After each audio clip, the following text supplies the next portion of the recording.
Welcome back, everyone, to OpenLine. Glad you are with us. It's Wednesday, April 8th. We are talking about mortgages. That is on a lot of people's minds here at the first of the month in this new reality that we find ourselves in with the coronavirus. We have with us Brad Denton. He's branch manager of PrimeLending, and he's walking us through some of the new laws that have been passed by Congress and some of the things that may be available to people if they are finding themselves in a situation where they can't pay their mortgage or they're worried about paying their mortgage. You sent me, Brad, I believe, a list of things people should do if they're going to call their loan and ask for forbearance under this. One of them is be diligent. Why should people be prepared to have to be diligent? Ben, that's a great question. So keep in mind that a service provider is getting thousands of calls, and that is because there's a lot of people in this country in that situation, and they're concerned about making their mortgage payment. So when I say if you have an 800 number to call and you call in and it's busy, you may need to be calling in several times, starting early in the morning and maybe going through the evening.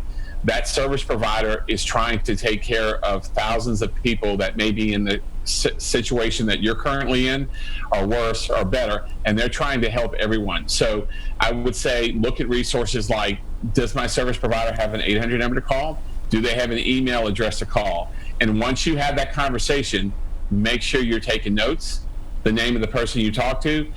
And again, whatever the decision is made on the phone, please back it up with an email so you have something in writing that goes over whatever guidelines or outline you have come up with as it results to your particular situation, whether that's forbearance or the payment deferral. Keep in mind that is something that you need to do to keep yourself informed, but also to protect yourself. And so let's say I decide I'm going to make this call. I am diligent. I have to call. It's busy. I keep calling. I finally get through. What do I need to have in front of me? What material should I have when I talk to this person after a long wait, potentially, on the phone? What do I need to have in front of me? Great question. Then the number one thing I would say is have your most recent mortgage statement in front of you. If you would also like to refer to your closing documentation that the closing attorney gave to you, things like a copy of your note. You may want to know what type of loan you have. Do I have a government-funded loan like an FHA, VA, Fannie Mae, or Freddie Mac? Those are all good information to have as you're talking to the lender. But I will tell you, whatever the information that you need, your service provider should have it, because when they pull up your loan, whether that's by your name or by your loan number, they should be able to refer to the information that's provided as it pertains to your particular situation and the type of loan that you have. Another thing you say is know who owns your loan. Do a lot of people not know who owns their loan? I mean, they pay their mortgage, but do they not know who owns the loan? That's a great question, Ben. Like PrimeLending, I may originate your loan and I may retain 50% of the servicing rights. What does that mean? That's I am collecting your payments also, but also 50% of my customers may go to different service providers. So when I say know who owns your loan, you are looking at the person or the name of the company that you're making your payments to. So although PrimeLending may have originated your loan, you may be at some point in the future making your payments to other banks or entities, Wells Fargo, Chase, Colonial Savings Bank. So most importantly, you're looking to who you make your payments to. That is the service provider that currently owns your loan and is collecting payments on your loan. You also say be diligent. Well, you say, all right, that there are different rules in play. What do you mean by that? Well, there's different rules in place because the CARE Act was put out for two places. It's, do you have a federally backed loan, and that it would be a Federal Housing Administration loan, Department of Urban Development, VA loan, a Fannie Mae loan, a Freddie Mac loan, or Department of Agriculture. So that's called what we refer to as a USDA loan or agricultural loan.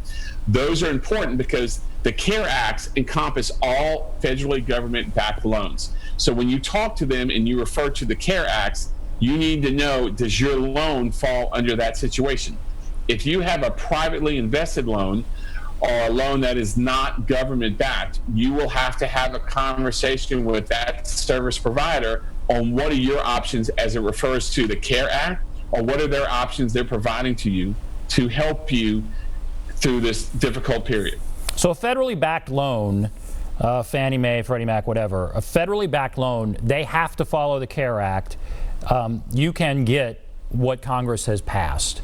These private service providers, that's not the case. Now, many of them are working with lenders, but are you aware of any private lenders that are not, I guess, working with people that are having trouble with their mortgage, that are saying, no, we're not going to do that. Your payment is due now, period. Are you aware of any private lenders that are saying that? No, sir, I am not aware.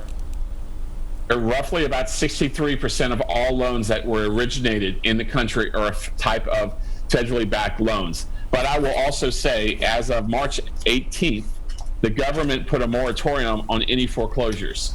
So you may have a privately held mortgage. They cannot go against the guidelines that have been passed down by the government that says on March 18th, all mortgages are blocked for 60 days. So I would be a little bit disheartened to say that there's a private lender out there that is going to try to go around the CARES Act or are willing to challenge the guidelines that have been handed down by the federal government as it pertains to foreclosures and trying to not work with people in their current payment situation. Even in the height of 2008, then we're going to take a break after this. Even in the height of 2008 and that Great Recession, was there ever a moratorium on foreclosures? Have you ever seen a 2-month moratorium on foreclosures? Ben, great question. And the answer is, in my personal experience in the mortgage business, no. The answer is no.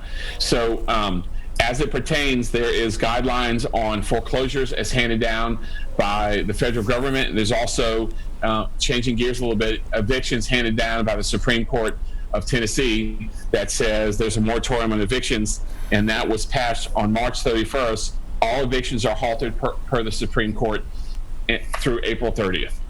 I mean, yeah, these are just extraordinary times. All right, we're gonna take a break. The bottom line is, we'll take a break and get the bottom line. We'll come back, take a break, be back right after this.